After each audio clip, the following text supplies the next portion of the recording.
Сәлем достар, менің каналыма қош келдіңіздер. Бүгін осындай өте дәмді таңғы асқа арналған панкейк дайындайтын боламыз. Дәмі өте керемет болып шығады, сондықтан да сіздер де жасап көріңіздер.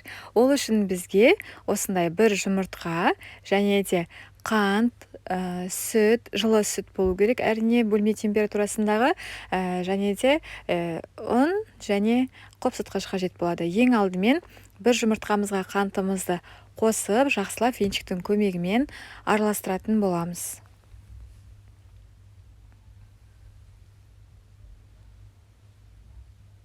Содан соң оның үстіне жылы сүтімізді қосамыз. Тағы да жақсылап араластыратын боламыз.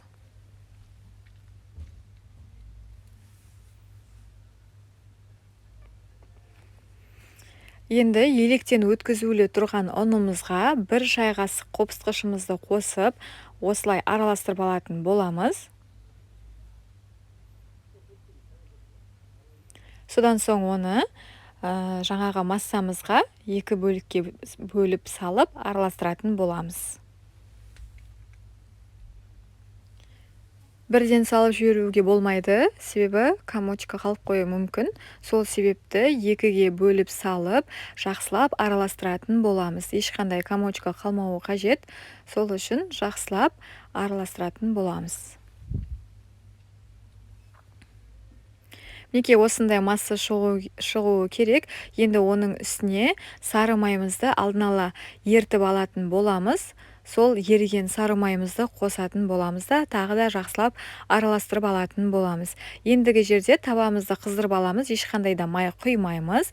Жақсылап қыздырып аламыз да, енді оған жаңағы массамызды құятын боламыз.